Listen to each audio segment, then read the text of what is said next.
What if I told you that while GM customers are dealing with catastrophic V8 engine failures and massive recalls, CEO Mary Barra quietly sold 40% of her stock, and that $50 billion you paid in taxes to save GM, it actually funded the most insane corporate betrayal ever. GM will be dead by 2027, but it's not the engines killing them. It's a Chinese takeover hiding in plain sight. Buckle up, because this GM betrayal goes deeper than you ever imagined.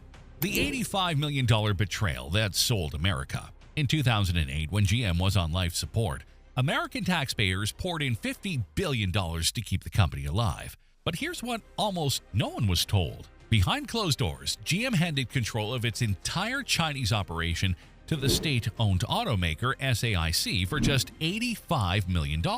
That's like trading a mansion for a beat-up Honda Civic. Here's how it unfolded. GM's Korean branch, GM Daewoo, was bleeding cash, $1.5 billion lost in just the first quarter of 2009. The bailout money, called TARP, came with a catch. It could only be used for American assets. That meant not a single bailout dollar could be spent to rescue Korea. With money markets frozen, GM was desperate. So they turned quietly to SAIC. By November 2009, GM suddenly had $491 million to save Korea, and in December, the bombshell dropped. SAIC had bought a 1% golden share, giving it 51% control of GM's entire Chinese operation, worth billions, for only $85 million. And SAIC wasn't done. They helped GM land a $400 million loan from Chinese banks, using GM's own stake as collateral, and snapped up half of GM's Indian operations as well. In Chinese business culture, there's a word for this: guangxi. When someone saves you at your lowest moment, you owe them. SAIC saved GM when no one else would, and soon they were ready to collect on that debt big time. The technology giveaway that changed everything. Remember when automakers guarded their secrets? In 2010, GM threw that playbook away, signing a deal with China's state-owned SAIC to co-develop all future technologies. Even GM's CEO Dan Akerson admitted, "We're now building out the Advanced Technology Center. We're going to diversify that more into China." Translation: GM moved its brain trust from Detroit to Shanghai, sharing it with a Chinese government company. Until then, GM had fiercely protected its cutting-edge tech, keeping Chinese partners a full generation behind. But now, GM opened the vault. Advanced car platforms, Gamma 2, Delta 2, Epsilon, dual clutch transmission, next-gen small gas engines, manufacturing processes, engineering know-how, and design philosophy. Here's the masterstroke. SAIC called everything jointly developed. That meant no royalties, even on vehicles based on GM's billion-dollar platforms. What once earned GM royalties on millions of cars now earn nothing. And the real prize? This joint development gave SAIC unrestricted rights to build its own cars on GM's advanced platforms. Almost overnight, SAIC leapt from lagging behind to becoming a global contender, armed with GM's crown jewels, free of charge. The global surrender strategy. Technology theft was just Phase 1. Phase 2 was systematic market domination. GM CEO Dan Akerson admitted to Chinese reporters, almost 7 out of every 10 automobiles were made outside the United States. Just years after the $50 billion taxpayer bailout, 70% of GM's production was outside America. He also revealed, "We have 11 joint ventures in China with SAIC and FAW. SAIC is the principal relationship we have around the globe now." Yes, the CEO of an American company declared a Chinese state-owned enterprise their global priority. GM's corporate surrender unfolded in 3 phases. Phase 1, shifting the core. Engineering centers in Korea were gutted and moved to Shanghai under SAIC's control. Phase 2, the global Trojan horse. GM badges went on purely Chinese cars and were exported worldwide. Phase 3, architecture surrender.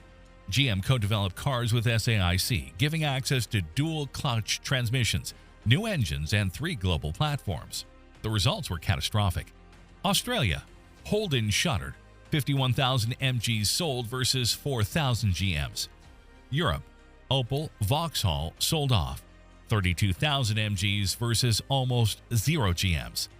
Asia Pacific, plants replaced or abandoned, GM presence erased. SAIC didn't just copy GM, they replaced it globally. The Trojan horse invasion. By 2013, GM was openly planning to sell Chinese-made cars in the US. GM China President Bob Socia said, "If it makes economic sense to tool up a vehicle in one location as opposed to two, that's what we should be doing."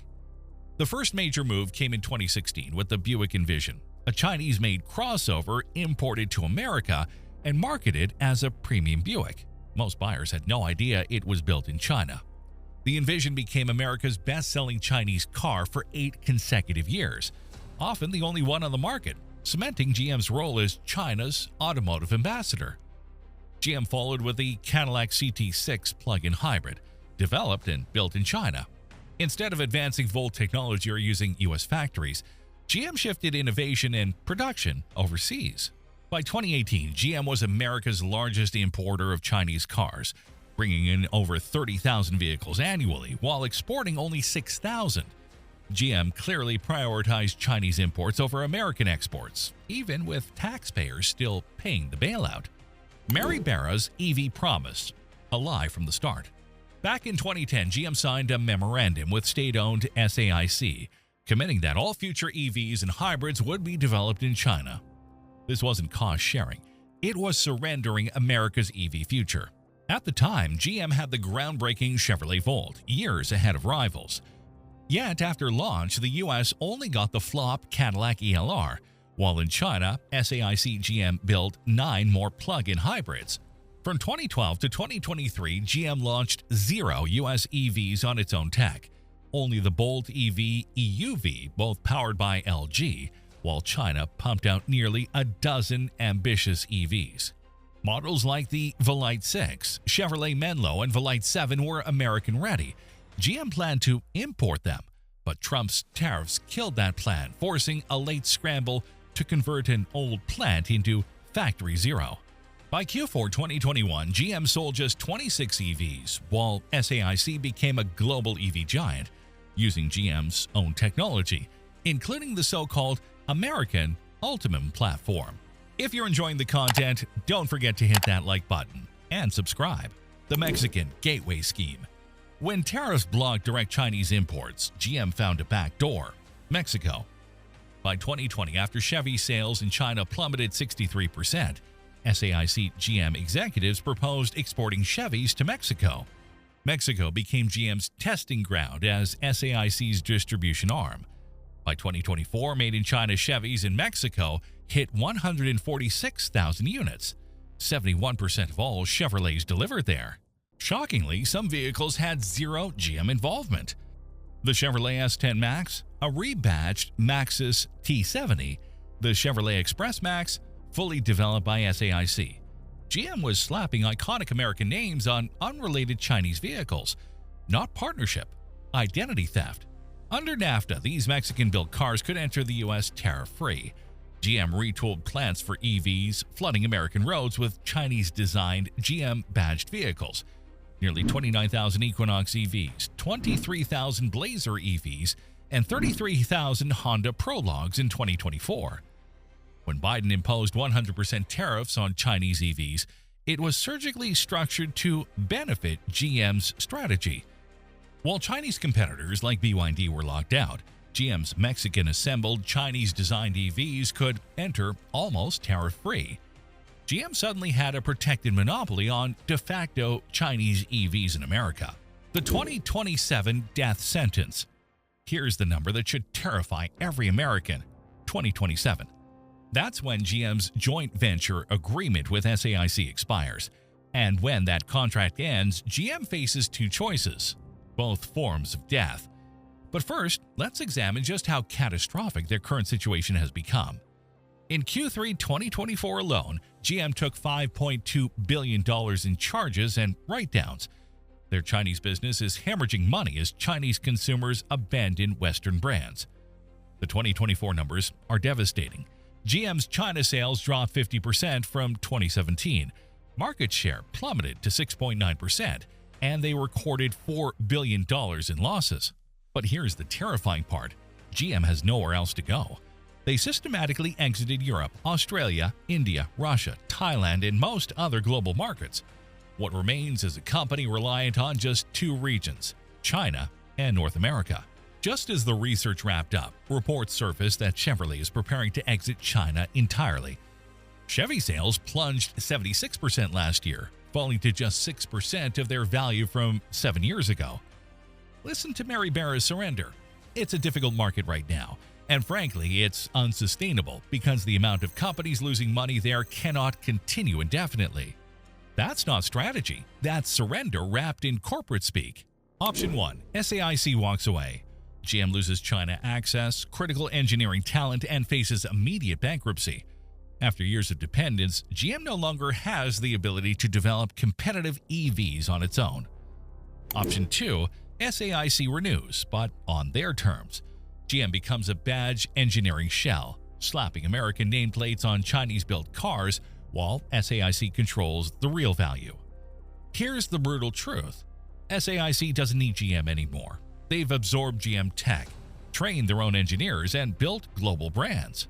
SAIC's MG brand, short for Morris Garages, sold 930,000 units globally in 2024, topping Chinese exports for the 6th straight year. The MG4 EV became Europe's best-selling compact EV. Today, SAIC is one of the world's largest EV exporters, with its own technology, brands, and global ambitions. SAIC holds all the cards. Walk away and expand globally, or keep GM as a distributor while capturing nearly all the profits. The MBA betrayal. This isn't just corporate mismanagement. This is the systematic dismantling of an American icon by executives who chose personal enrichment over national interest. Mary Barra and her MBA team engineered this perfectly. They traded long-term viability for short-term profits, surrendered technological independence for quarterly earnings, and sold America's automotive future to fund executive bonuses and shareholder buybacks. The hourglass is almost empty. By GM's 120th birthday in 2028, the company that survived the Great Depression, World War II, and multiple recessions will have been killed by its own management's greed and incompetence. The math behind GM's collapse. GM's global market share plunged from over 10% to just 6.7% in 2024, its lowest ever. Meanwhile, SAIC rose from regional player to global powerhouse. Today, SAIC's MG brand outsells Honda, Renault, and Mazda combined in the UK and is among the world's top EV exporters, using technology GM handed over while US taxpayers paid the bill. Here's the kicker. 28% of GM's volume is outside the US, mostly China, and it's no longer profitable. Instead of a strength, GM's international arm is now dead weight.